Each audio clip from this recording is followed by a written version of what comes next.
10 महाविद्याओं में से काली प्रमुख हैं। आज हम आपको 10 महाविद्या में से पहली महाविद्या काली माता का परिचय देंगे। काली सिद्धि हर कोई करना चाहता है।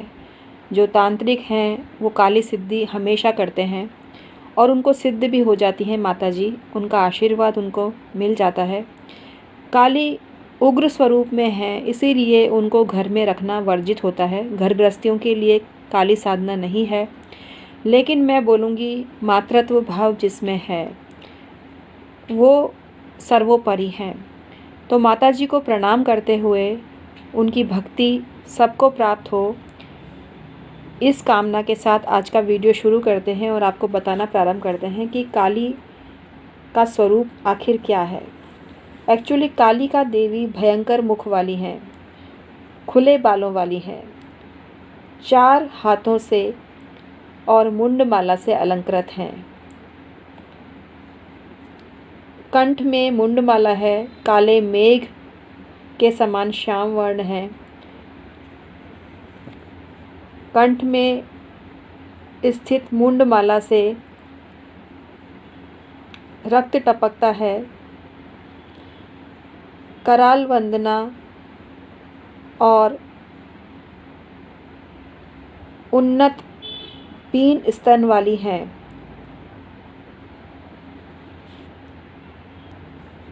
काली का जो मंत्र है वो बहुत चमत्कारी है और तांत्रिक लोग इस मंत्र की सिद्धि करते हैं तो उनको बहुत फ़ायदा मिलता है। मंत्र इस प्रकार है: क्रीम क्रीम क्रीम ह्रीम ह्रीम ह्रूम ह्रम दक्षिणे कालिके क्रीम क्रीम क्रीम ह्रीम ह्रीम हूम हूम स्वाहा। काली माता का ये बहुत सिद्ध मंत्र है, इसको काली मंत्र भी बोलते हैं। जो एक्चुअली पहली महाविद्या है उन्हीं को काली बोलते हैं। उनके अन्य नाम हैं आद्या, मूल प्रकृति, प्रथमा, मुंडमालिनी। इनकी विशेषता यह है कि वो महाविद्या प्राप्त हैं और सिद्धिदात्री हैं। तो ये प्रथम नंबर की महाविद्या हैं। 10 महाविद्याएं हमारे शास्त्रों में वर्णित हैं, जिनके नाम इस प्रकार है। पहला है काली, दूसरा है तारा, तीसरी है षोडशी, चौथी है भुवनेश्वरी, 5वीं है छिन्न मस्तिका, 6ठी है भैरवी, 7वीं है धूमावती, 8वीं है बगलामुखी, 9वीं है मातंगी और 10वीं है कमला। इनके अन्य नाम भी हैं। तारा माता का एक नाम है कंकाल मालिनी, षोडशी का नाम है श्री विद्या, त्रिपुर सुंदरी, ललिता। भुवनेश्वरी का एक नाम राजेश्वरी है। छिन्न मस्तिका का नाम छिन्न मस्ता है। भैरवी का नाम सिद्ध भैरवी या त्रिपुर भैरवी भी है। धूमावती को अलक्ष्मी भी बोलते हैं। बगलामुखी को पीताम्बरा भी बोलते हैं। मातंगी को चांडालिनी या उच्छिष्ट चांडालिनी भी बोलते हैं और सुमुखी भी बोलते हैं। कमला को लक्ष्मी स्वरूपा है, लक्ष्मी ही है कमला। 10 महाविद्याओं में जो 10वीं महाविद्या है बेसिकली वो लक्ष्मी माता ही है। तो नारायण की पत्नी होने से इनको नारायणी भी बोला जाता है और लक्ष्मी है इनका नाम। जो 10 महाविद्याएं हैं उन्हीं से विष्णु के 10 अवतार भी माने जाते हैं। जैसे काली से श्री कृष्ण, षोडशी से श्री परशुराम, भैरवी से श्री बलराम, धूमावती से श्री वराह, मातंगी से श्री राम, तारा से श्री मत्स्य, भुवनेश्वरी से श्री वामन, छिन्नमस्ता से श्री नरसिंह, बगला से श्री कूर्म, कमला से श्री बुद्ध और कल की अवतार दुर्गा जी से माना जाता है। तो ये 10 महाविद्याओं से ही विष्णु के 10 अवतार भी माने गए हैं। इनकी विशेषता ये है काली माता की कि जैसे जो मध्याह्न काल में दोपहर में मंगलवार के दिन कंघी के द्वारा श्रृंगार की हुई गृहिणी को कंघी के समूल केश जपता हुआ जो व्यक्ति उनको कुछ भक्ति भाव अर्पित करता है वह इतना ज़्यादा प्रभावशाली हो जाता है, हाथी पे चढ़ के विचरण करने में समर्थ हो जाता है और उसको कुल में प्रधानता प्राप्त होती है। जो साधक स्वयं फलों से रंजित हो, काम ग्रह के अभिमुख होके उन माता का ध्यान करता है, काली माता का ध्यान करता है, तो वो कवित्व में बहुत महारत हासिल उसको हो जाती है।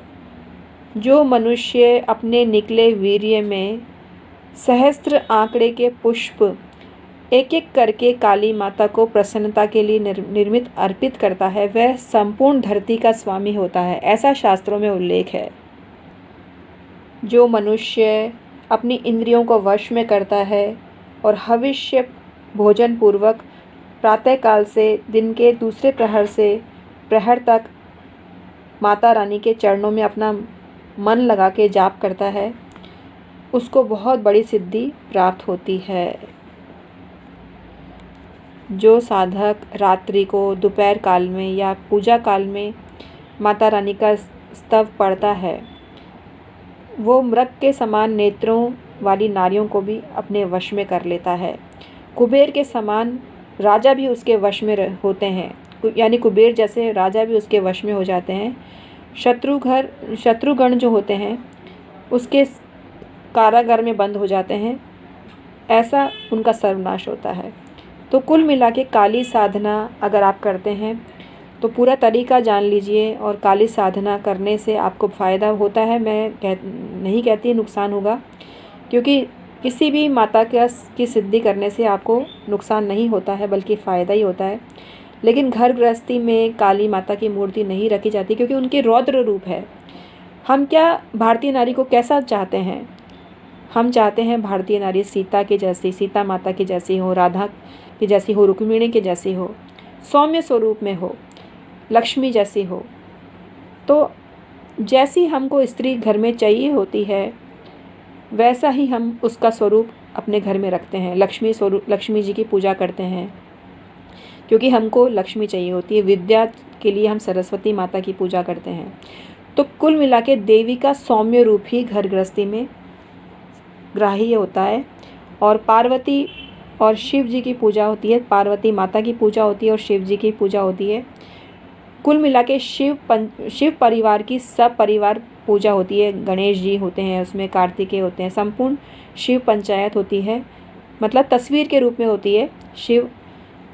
शिवलिंग नहीं होता, लेकिन नर्मदेश्वर शिवलिंग ग्राह्य है घर में, और पारस शिवलिंग की भी पूजा हो सकती है। लेकिन कुल मिला के ये कहना चाह रही हूँ कि शिव परिवार संपूर्ण रूप में आपके घर में तस्वीर के रूप में विद्यमान होता है, और उसकी पूजा से ही आपको लाभ मिलता है। शिव पार्वती घर घर के आराध्य हैं, जिस स्वरूप की मैं बात कर रही हूँ। रौद्र रूप किसी भी देवी देवता का घर में घर गृहस्थियों के लिए शोभा नहीं देता है, और उनको फलता भी नहीं है।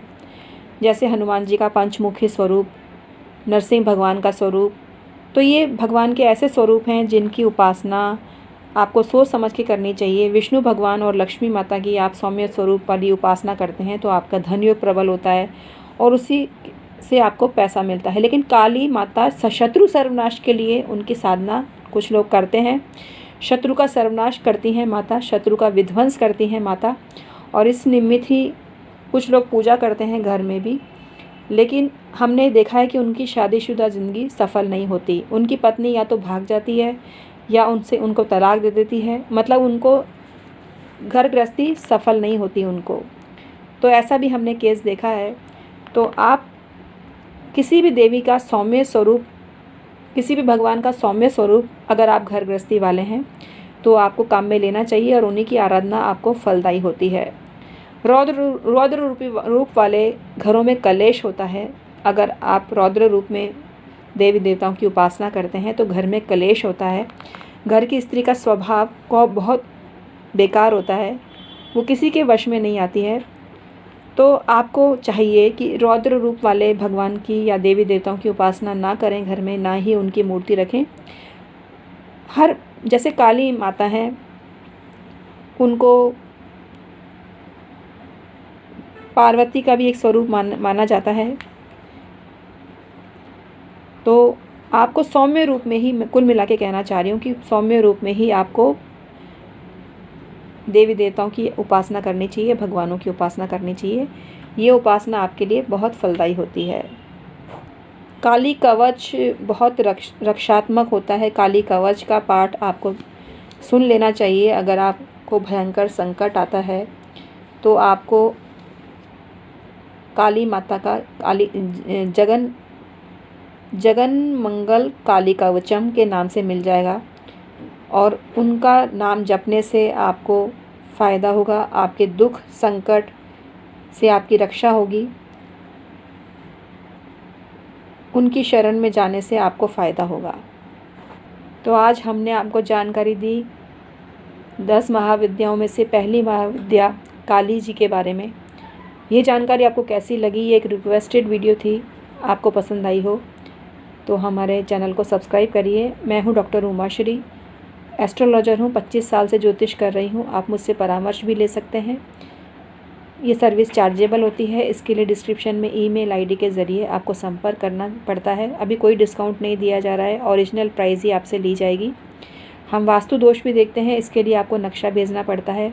पाम रीडिंग भी आप करवा सकते हैं। अगर आपको बर्थ डिटेल नहीं मालूम है तो पाम प्रिंट भेजकर अपनी हस्तरेखा विश्लेषण करवा सकते हैं। तो आज का वीडियो इतना ही था। आई होप आपको पसंद आया होगा। Thank you so much.